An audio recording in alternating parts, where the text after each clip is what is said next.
All right, welcome on inside yet another edition of the Business of Social podcast powered by STN Digital. I'm your host, David Brickley. As always, I am joined by producer Will. This is, well, first of all, I hope everybody listening is staying healthy and safe out there. We so appreciate you guys listening.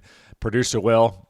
See, the only good news is about shaving your head is you don't have to worry about going to the barber. It's tough right now for the men out there.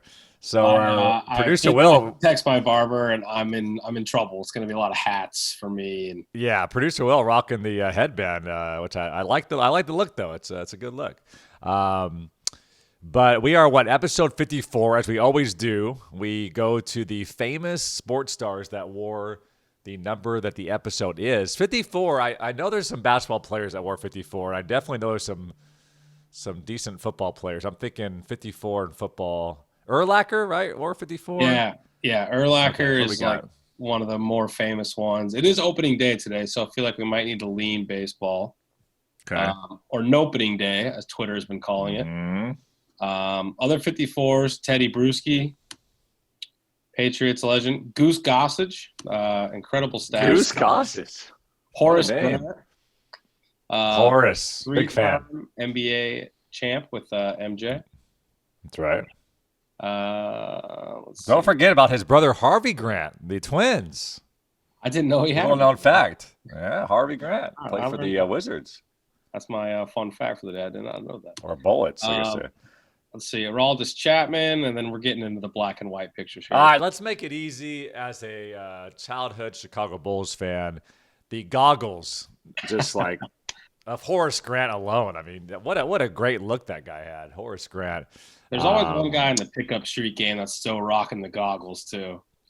I know. Subscription usually. I mean, the Kurt Rambis look. I mean, those guys are famous for the goggles. I appreciate it. All right, so this will be the episode number 54, the Horace Grant episode. So I'm excited about that. All right, so we're, producer Will and I were talking, and during this really difficult time for so many people, not even difficult, it's just a confusing, weird time that you're trying to navigate, and there's no real historical time that you can go back to and look at, like, how did people go through this, right? At least in probably our lifetimes. So I want to bring on a good friend, a mentor, a business coach of mine. His name's Aaron Keith. Will, you know him well. The CEO and founder of Buildify Systems, which is a business education company, and he coaches anywhere from billionaire entrepreneurs all the way down to small startups. And I know a lot of us out there are VPs of marketing, CMOs, directors of digital, social media managers. I mean, producer Will, this is just a lack of professionalism right now. It's just there's no excuses. All right, no, but I know we're a lot of director of digitals and social media managers, but he's really big on mindset and how to set the vision and leadership. And I think during these trying times, a lot of people are talking about this as a wartime mentality. And you as a general, I know a lot of you have teams, whether you have a team of 2, a team of 30, a team of 400, whatever it may be based on, the listeners out there. This is the time to step up and be a leader and make sure that you can motivate your staff. You can be, at the same time, understand that this is a tough mental place for a lot of people right now, and how do you balance that? So I wanted to bring Aaron on because him and I always talk about mindset, always respecting the emotional, physical, and mental capacity. And I think Will, and you've heard some of his teachings, and he's talked to you a lot as well. I think it'll provide a lot of value, not just for the entrepreneur, which is not necessarily our audience, but for any leader out there. Yeah, Aaron's great. I think he knows a lot about systems and tactics and what to do when things go wrong and how to plan, not only for the long term, but the short term, and have different strategies. Yeah. So I'm really excited for his feedback. Control what you can control, and that's what we'll do here on this episode and what we've been doing all week long, or a couple weeks now on the Business Social. So I'm so excited. Episode 54. You guys are going to enjoy this one. My man, Aaron Keith. All right, I am super excited to join me on the program, a friend, an advisor, a coach, but his name's Aaron Keith. He's the CEO and founder of Buildify Systems. He runs a business education company, coaching anywhere from billionaires down to small startups. I'm excited to talk to you, Aaron, as always, man. How are you doing?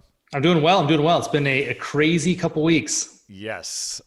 So can you give the listeners, and I'll give you some more context to our listeners as well, but can you give the listeners just more context on what you do day to day and kind of what your specialty is? Absolutely. So my primary role is to be an advisor, a business coach, a business consultant to CEOs and high-level executives.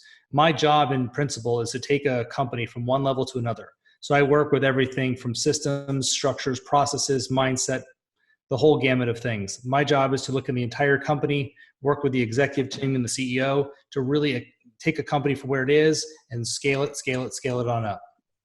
Love it, man. So the reason, and I'll break down our listeners for you. So we have everything from CMOs to vice presidents of marketing to directors of digital, social media managers. But I really wanted to, and you and I have talked a lot about this, is just mindset and leadership. And the reason I wanted to do this show for our listeners and bring you on the program is I know there's not a lot of maybe entrepreneurs or business owners that we're speaking to right now, but really a lot of people that need some advice during these crazy times in terms of mindset and leadership. And I just wanted to have an open discussion with you. And I know you've talked to several leaders, hundreds and hundreds, I'm sure, over the last couple of weeks. And some are really strong and some are freaking out. And I'm sure that's across the entire landscape, right? When you look at any manager, any director, any vice president. So I'd love to just get your initial thoughts on what you've seen so far and kind of what your go-to, I guess, advice is during this time. Sure. Yeah, man, listen, it's running the gamut, everything from people are just in shock and they've frozen to some people are just in denial this is happening. Other people who have a rapid processing power, they have really processed it like, all right, well, this is where we are today. Now what do we do? So I think step number one, don't judge yourself for where you are. This has never happened in the history of our lives. So this is new for all of us. And it's uncharted territory, right? We're having to go back to the Black Plague to start to look for what happened back then and how do we manage this as a society. So First thing is just you got to have some kid gloves with yourself. Second, you have to process. You have to move through this. The sooner we get in action, the sooner we feel empowered as people, right? We feel like we're victims or we feel at the effect of something when we're not in action. So now is a really, really good time to be like, all right, I don't care if it's taking one simple action with my team. Let's do something. So that's going to be the first step is starting just to get ourselves in action. And from a leadership standpoint, when you're talking to your teams, you look at, if you run a baseball team right now, or you work for a baseball team, you have no baseball.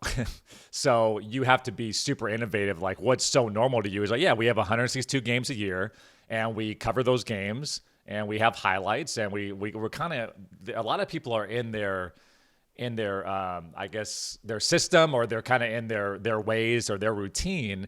And this thing's been turned upside down and flipped around 47 times. So where does the mindset go or leadership go in times of turmoil or just when things are totally brand new?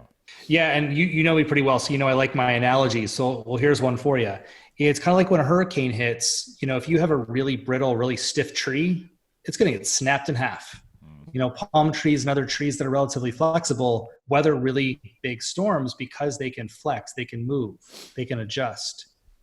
That is the number one characteristic that you're going to want to dig deep and find inside yourself right now is creativity. And you start to see it, on social media right now. You're seeing all kinds of creative things happening right now. And yes, this isn't normal. We don't know how to respond to this. And the response to that is creativity. We have to start to find a way around because here's the mindset, right? Failure is not an option, is it? It's not. You and me had a conversation about this a few nights ago privately. Yeah. Failure is not an option. And when failure is not an option, you start to find new ways. We innovate. That's when breakthroughs happen. So you may not know the answer today, and that's okay. I'm not expecting a lot of you to know the answer.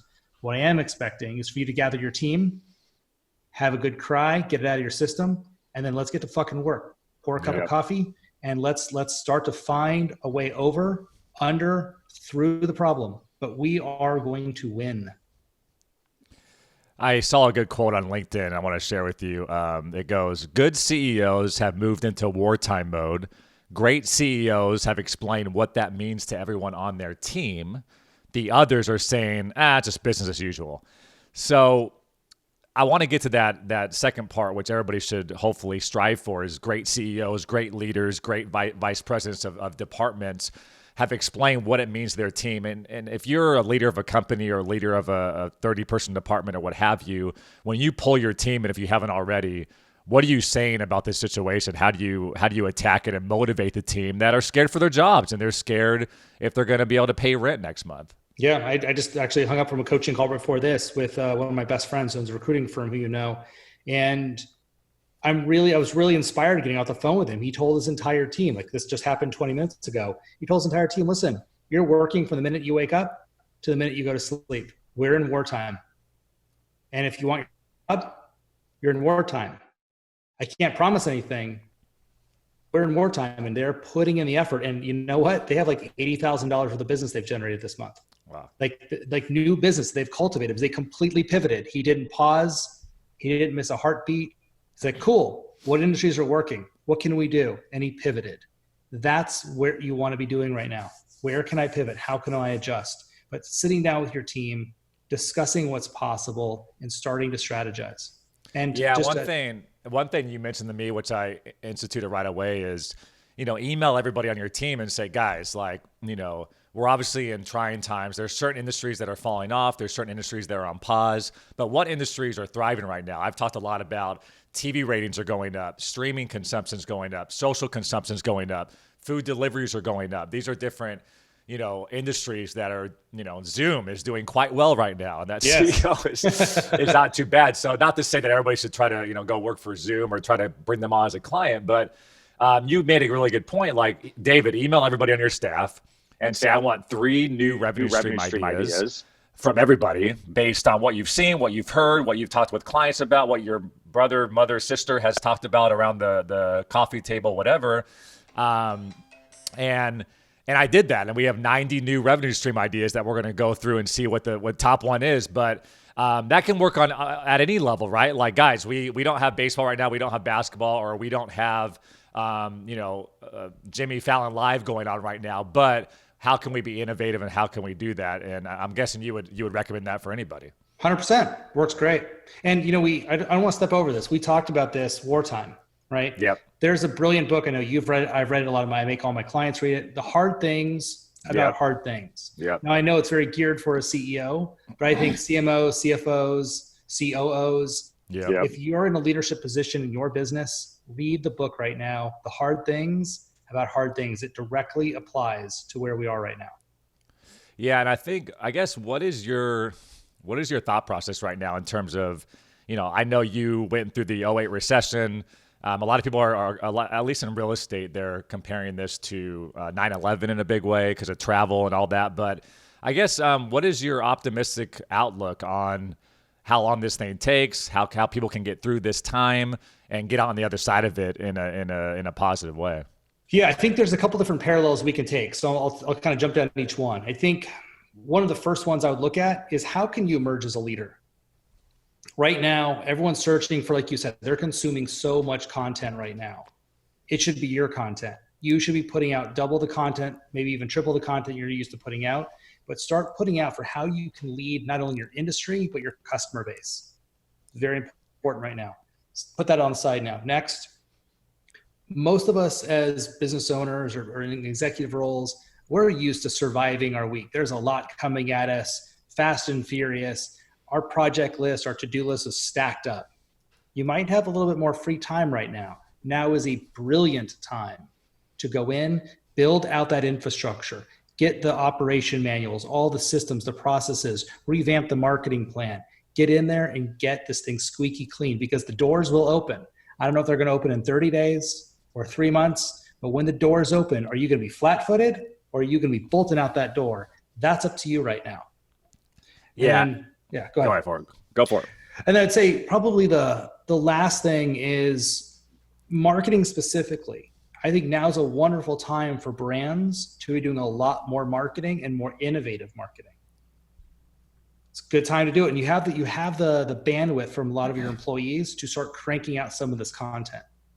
Yeah, and I'll even share on my end with our clients. A lot of times people don't have I don't see a lot of 2020 marketing goal decks that I can dig into as a vendor or as a partner and say, why are we doing this? What's the goal? What's the vision? What's the ethos? What are our ROI?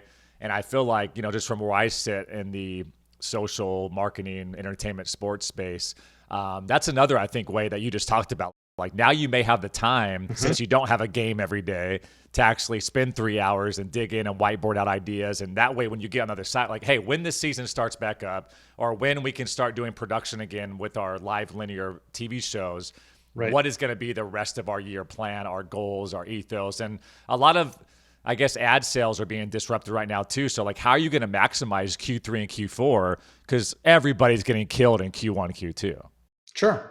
And you said it perfectly. That's the thing. So it doesn't matter the environment we're in right now from a statistics perspective. We know that the statistics are flat. What's going to matter is what are we going to do with it? How are we going to maximize the later part of the year? And you're going to have to know, just like any baseball team or football team or basketball team that's behind at halftime, you better come out at halftime doing what? You can't come out the same. Yeah, we're all going to be down 25 at halftime. So now we are. So so what does a team do? They come out charging. Yep. So the faster you can pass the fear, the concern, the worry, the what ifs, and just flat out get in action. You should be doubling, if not tripling, your marketing efforts. Just statistically, you should. Yep. You mentioned too, like mindset in terms of your mindset, your thinking leads to actions. Actions lead to, I may have that all screwed up, but can you speak a little bit on that and how important that becomes? Yeah. So our thoughts, this, and I don't mean this from like a new agey woo-woo perspective. I mean this more from like a brain science and, how human behavior works. How we think then impacts the actions you take, right? Your thinking impacts action. And now here we are, we're in action. That action produces a very specific result. And just to add a little bit of an example, if I'm in fear mode and I'm making sales calls, that's going to have a very particular result, right? That mind plus that action, not the best result. If I'm empowered, I have a new direction, I'm clear, I'm committed to my goal, and I'm empowered, and then I take a sales call, that result is going to look different than the one I made when I was in fear. So your mind, right, depending if it's fear mode or empowered, with the same action, it's going to have a very different split result. So your mind has a massive impact on the results you're producing. And same with your team. It's very important at this time that you're getting your team together every day. I mean, every day in the morning, and get them clear, get them grounded, get them focused on the job at hand and where we're taking the company. If you have to clear them every single day, so that day they're not making a bunch of action based on fear, because the results are going to be horrible. Get them empowered, get them clear, get them hopeful, and then send them off into the field. Yeah, and that's my question for you is like, what, what is the difference to you between being optimistic and also being, I guess, calculated in terms of what may happen? Because for some companies, if this thing lasts 9 months, they're going to have to lay off a majority of their team. But if this thing passes in 2 months, it's all good. We can get past this. So, how do you, is that just it? You just be real, like say exactly what I just said and say, this is where we're at and we got to keep on cranking. How do you approach your team when there is that uncertainty that you're not going to be able to guarantee? Because you can roll your sleeves up all day long. If you're selling tickets for the NBA right now, it's all based on when that puppy comes back. It is. All you can really do is have a contingency plan. Plan 1, this is 30 days. Plan 2, this is 120 days. Have some plans. You may not want to share those with your teams. I don't want to insert that into the space. Right. I would keep it to the time that we can control. We can control probably the next 30 days financially and with marketing and sales statistics. Let's just focus on what we can control. Let's not worry about 120 days down the road. We'll deal with that when we get there. This is all changing way too fast. Yeah. To even try to predict. It's not worth the mental energy. Stay focused on short term, and let's just get some wins and adjust. Get some wins and adjust. Learn. Had a failure. Great. Let's adjust from that. I want to share another thing. Let me pull up as I'm talking to you, pull up my Twitter real quick. At David J. Brickley on Twitter if you want to hit me with a follow. There's another thing I retweeted recently from the CEO of Bleacher Report. The pessimist complains about the wind. The optimist expects it to change. The leader adjusts the sails. And I took that in a big way too, because like a lot of businesses are going to have to change their revenue streams. I think when you look at people at linear networks, a lot of people are pulling back their marketing, and they have to go after new I guess, new products and new people that are willing to invest right now. And just would love to get your thoughts. Like when you totally have to adjust and enter a brand new market that you haven't marketed towards, or you haven't been able to have those coffees and shake those hands, like what are some approaches that can be used for those people that are really entering new territory right now in a bunch of different ways? Oh my gosh, tough question. If you're entering in a new market right now, it's going to be some trial and error. You're just going to have to set up your KPIs and be very, very focused on tracking and seeing what's working and not working, because we don't have a lot of bandwidth right now. Our runway to get this plane off the ground is much shorter. So you don't want to burn through 30 days trying to knock down a door. You may have to give it, 48 hours or a week and then pivot strategies. You have to be a lot more rapid. So track your statistics, but have very measurable goals right now. Yeah, and I'll admit too from my clients, there's some people that are pulling back and just being very silent right now and not marketing at all. I think maybe it's a little bit of that fear mode, or it's just like we don't know what to do. We don't want to offend anybody. Where my advice is, as long as you're authentic and genuine, nobody's going to judge you for posting a top 10 highlight or what have you. But I think some people, like you said, are paralyzed by the moment, while others are saying, you know what? This kind of sucks, but let's be innovative. Let's be creative. Let's do things that have never been done before. I think I saw some tweet that Uber and Postmates and all these amazing, huge multi-billion-dollar companies were built during the '08 recession, of course. Yeah. And that stuff just tends to happen when people are trying to be innovative. But to your point, what are some different ways from a marketing perspective that people can start pulling levers at this point to provide value to their industry, or just find ways to make sure that they're upping their collateral during this quote unquote slow time? To be more innovative, you mean? Yeah, to be more innovative, but also different levers in their marketing strategy that they can start making sure they're getting out to the people on a more consistent basis.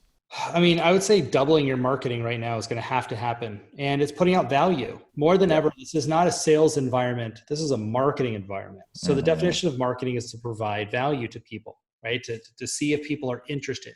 So we're just trying to provide interest, provide value, get some good connection out there. So now's a wonderful time to be giving things to people. You're doing it differently. Like people are, like you said, consuming so much content. How can you start to do more conference calls, webinars? Jump on other people's podcasts. Yep. Start meeting and growing your network. One thing I've noticed, and this happened in '08, people were more interested in connecting and meeting new people because we all needed it. I've noticed that now for sure. Yeah, because we're all in this together, right? So if I do something for you, you can do something for me, we can do something for another person. Now we have a community of synergistic relationships. Now is a wonderful time to be expanding the volume of relationships you have. Your B2B relationships, your B2C relationships. You should have a strategy for both B2B and B2C. Obviously, it's going to vary depending on what company we're talking about here. But in general, you want to have a strategy for both. It's a great opportunity to become more of a leader for your customer base. And it's a great opportunity to be a leader in your industry. And I think businesses right now need strategies for both of those, because just like any disaster, or 2008 as an example, if you can increase your footprint in this market that's small, as our market comes back up, now you have a bigger footprint in a much larger market. And that to me is the strategy right now. Yeah, I think, when you can afford, listen, I know STN, and I know a lot of people listening right now feel very fortunate that we work in an industry when it's marketing and mostly social first and digital, that we're mostly okay, right? We can roll our sleeves up, and as long as we have an internet connection and a laptop, we can make some noise. But if you're a restaurant, or you own a hotel right now, it doesn't matter how hard you work or roll your sleeves up, you're done.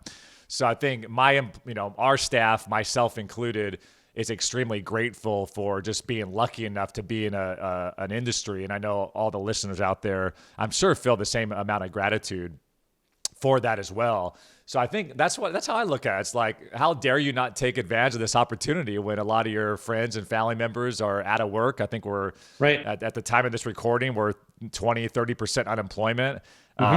So if you're lucky enough to have a role and still have a team and lead, I think that should be enough to get you up out of bed every day. Yeah, because here's something to consider. If you're lucky enough to have a business that's working, right? So I have 4 companies.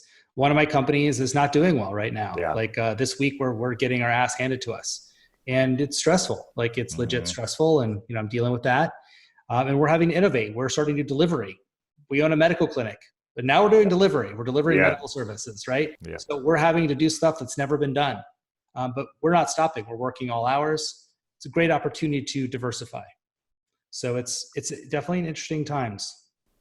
I want to talk a little bit about mental health as well. And you and I have talked a lot about this with myself and my team, just making sure, you mentioned the emotional, physical, mental, capacity of individuals. And, right now people are working from home. They may be, caring for a newborn. They got the dog barking in the background. They got the kids home from school. They're on these Zoom meetings. It's stressful times, uncertainty, not knowing if their pay may get cut and all these different things. So as a leader, how do you support your team in this work from home environment? We're obviously in more of this virtual mode, so there's not so much for those one-on-one in-person conversations. But how do you, respect the mental capacity of people? Because one day they may be able to work those 19 hours you mentioned, and then the next day they may tap out. Yeah. Yeah. The mental side has been coming up a lot in the last 10 days with clients all over the place. And since I work from home, I'm pretty used to having this conversation for myself. So for me, I don't relate to my work week any differently than someone that goes to a job. If you looked at my calendar, I have a dark blue strip every morning at a very specific time. It says start day. And then I have another blue strip at the end of my day. It says end day. That blue picture frames in my work week. I wake up, I meditate, I get ready for work, I make my coffee, eat breakfast, walk into my office, shut the door, it's work time. I walk out of my office for lunch, walk back in, work time. So I don't ever do anything personal during the day unless it's during my lunch. And the reason I'm saying all this is for all of you out there listening that are working from home and it's a new experience for you, nothing should change. You don't get to go watch the news once in a while. You can't just go take a break when you want to and hang out with your spouse. That's going to create a really poor habit for you. The integrity of that will eat at you, I promise you, and you're going to feel a little lost. We need routines. Routines keep us empowered, keeps us focused, very grounds us for a lot of us. So that groundedness is important right now because with all these uncertainties around us, most people are not feeling so kind of rooted or grounded in reality. So build out that calendar. Yeah, for me, and I'll just share it with you, for me, the morning isn't as bad. Get up, like you said, pour the coffee, take the shower, iron your shirt, make sure all that stuff is still on point. But the end of the day, I'm struggling with, and it's 5 o'clock, but I still have more work to do. And I may move my laptop from the office or the desk down over to my couch. And I'm sure you've dealt with that if you've worked from home majority of your career, at least as of late. I guess, is there any, at the end of the day, when there's still work on your plate, and especially as an entrepreneur, there's always something to do. And as a VP or CMO, there's always something you can dig into or email. Have you found any clever ways to make sure you bookend the end of your days? You have to have the boundary. So for me, it's scheduling something that's personal. That's a hard stop, like a workout. Interesting. Yeah. Even if I know right now, obviously social distancing, we can't be with each other.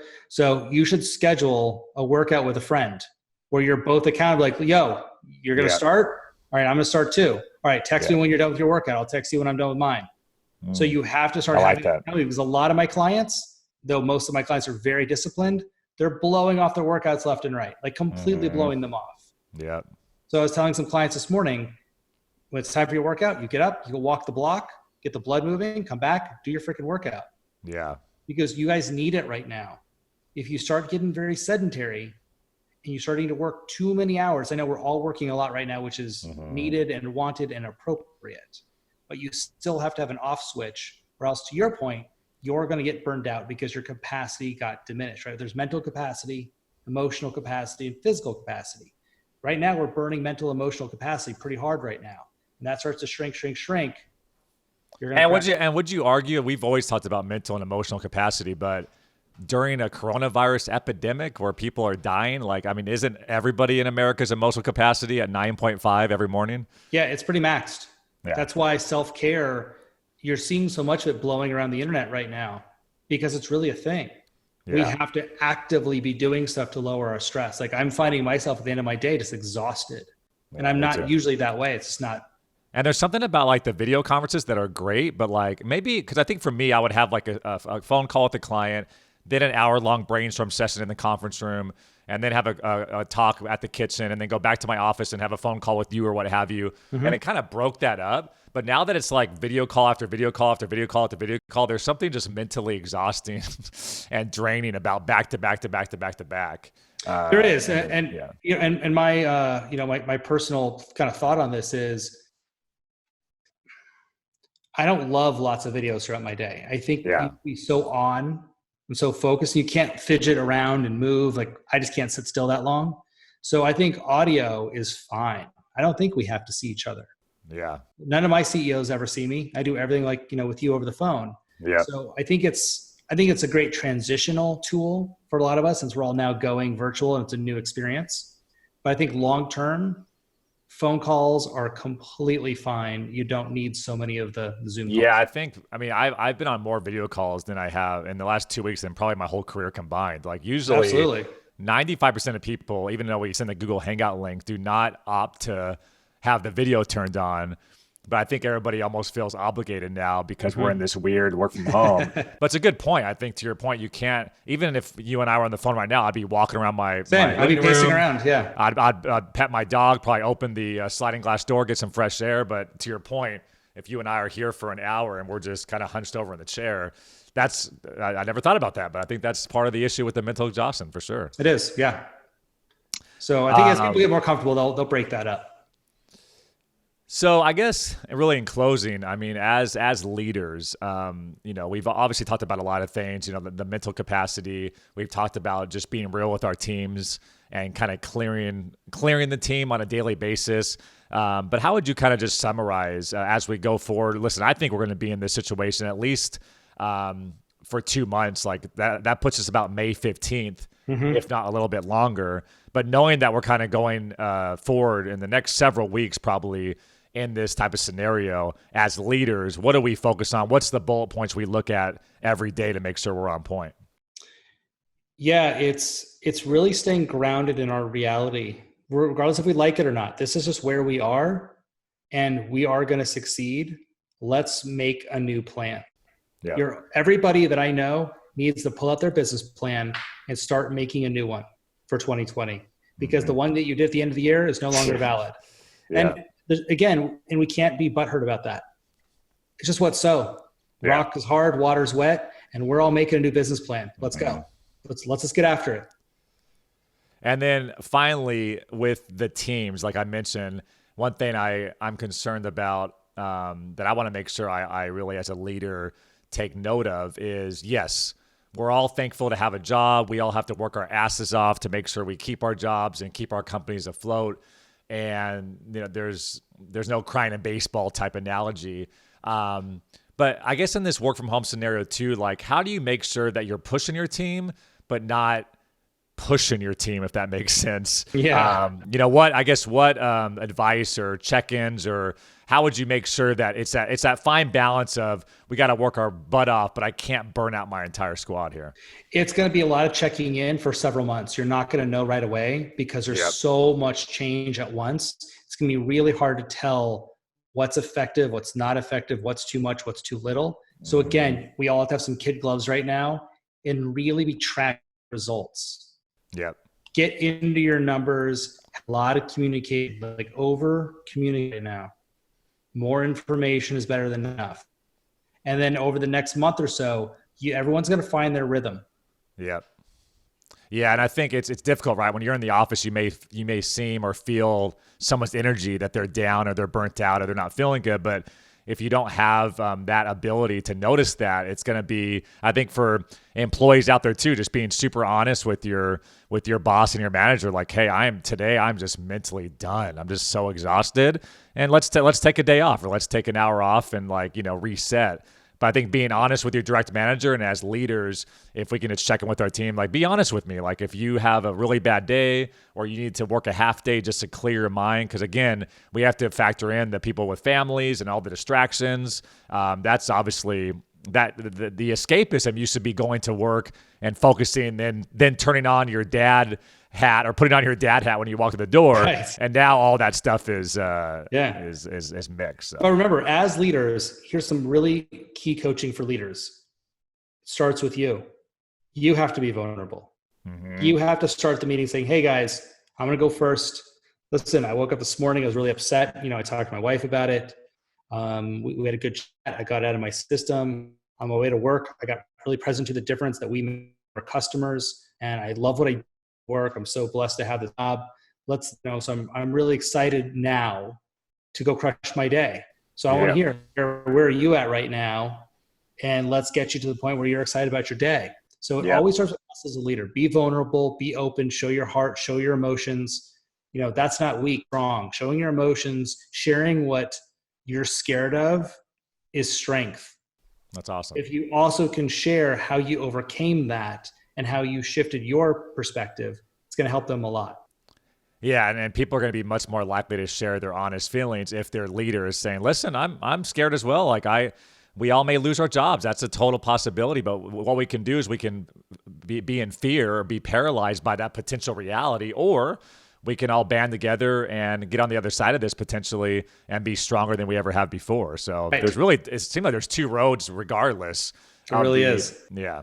So, well, Aaron, thanks so much, man, for breaking that down. I think a lot of people as leaders need to make sure that they're taking that extremely seriously during these times. Where can people find you and get more info from all the stuff that you do? Yeah, listen, probably one of the best places to get some nuggets of information is my podcast, The Buildify Method. So you can just pull up The Buildify Method on any podcast channel. You'll find us, or you can type in Aaron Keith. If you want information on some other stuff, you can just go to our website, Buildify Systems. Yeah, and just to give some more context for the listeners, Aaron not only works with me, but works with a lot of my senior staff.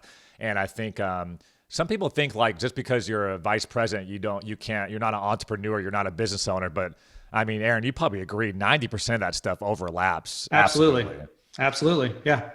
Love it, man. Well, Aaron, thanks so much for the time and appreciate you breaking down the knowledge. Absolutely. Cheers, guys. Thank you, everybody. Thanks. All right, there it was, Aaron Keith, the CEO and founder of Buildify Systems. Hopefully some good meat in there. I was even talking to him about, some of my issues in terms of work-life balance right now and how to battle that, which I'm sure so many of us are doing. But yeah, I really like his, what really stuck out to me, Will, was the clearing. You may have to clear your team every single morning, maybe only once a week, but there's going to be so many different emotions. As people work from home, I know for me, probably at week 4, I'm going to start losing my mind in a sense. So I know that's coming. But I like that coaching tip is like just making sure you're constantly talking to your team. You're not going to be able to see their face. You're not going to be able to see, maybe they're hunched over shoulders in the office environment. So it's up to us as leaders to go above and beyond and communicate in this time. I thought he made a great point about you have to go first. And if you want people to take mental health breaks, you have to let them know that you're doing that too as a leader. It's okay and it's accepted for them, especially when you're isolated at home. I thought that was a really smart point. Yeah, and I think to that point, he mentioned just being vulnerable, right? So there's a lot of leaders right now that you don't know. You don't know if you'll get a call from the chairman or the CEO, or you'll get an email one night about having to lay people off. And then, listen, guys, this is very scary, very unfortunate times. But at the end of the day, you can share that with your team. And not to say that, you may lose your job or anything, but it's like, guys, these are uncertain times. We're going to control what we can control. We're going to be innovative. We're going to make sure that we, respect the process and just get after this. So again, there's only, like I've been saying, there's only 2 different roads you can go. Control the things you can control and try not too bad to let the news and the fear set in. So hopefully that was valuable. Like I said during the show, Will, I know he usually coaches entrepreneurs, but I'm telling you, I think any leader, any piece of advice you can get right now as you try to motivate and make sure your teams stay on point and make sure you stay efficient. Hopefully that was some good knowledge. So that will do it for episode number 54, the Horace Grant episode, of course. We're coming to you guys a lot more earlier and a lot more often during these times as we learn more things and we, trial and error, and we're all just in this together, as a lot of people have been saying, right? So, Producer Will, any final thoughts before you take a day off? A much-needed mental break for you as well, I'm sure. No, I think it's been great. We've been working really hard on our end to kind of get a lot of content out there, so we're going to keep it up. Make sure to check out at STN Digital on social. We are sharing a lot of best practices. We're sharing, the Quarantine and Chill Guide on our website has mental health breaks, meditation apps. It has workout from home opportunities. What else does it have on there? It has giving. It has podcasts. It has streaming. It has just tips for you and your team, like on Zoom calls. If you read it, there's at least one idea in there that you'll get and take away from it. Yeah, we've shared it with our clients, and they've just absolutely loved it. So hopefully all of our listeners go check it out because, again, I think our team just brainstorm every possible scenario that everybody's going through, again, from home workouts to meditation apps to content that may be fun for that escapism that everybody's looking for right now. So go check that out. I think it'd be something that you'll find valuable. And as always, if you have some time, daily and weekly, it's up. Yeah, we update it weekly. And we also are sharing a best practice guide for this particular time in our industry. So if you guys would like that, feel free to email me, david@stn.digital. It's about a 30-page deck that we put together with ideas and strategy and how to navigate these times that we're going through. So I'd be happy to send that to anybody that listens to this podcast. Just go ahead and email me, david@stn.digital. If you have time, which I know we have more time now, we have more time working from home, feel free to rate and review there on iTunes as well. 5 stars. Myself and producer Will would really appreciate it. I think as always, thank you so much to Will for setting all this up. Thank you so much to Dave Firk. I'm just going to do it every time. Why not? And thank you for the listeners for hanging in there, staying positive, and motivating your teams. We are here with you through all this as well. All right. Episode 54 of the Business Social Podcast. My name is David Brickley. This has been another edition powered by STN Digital.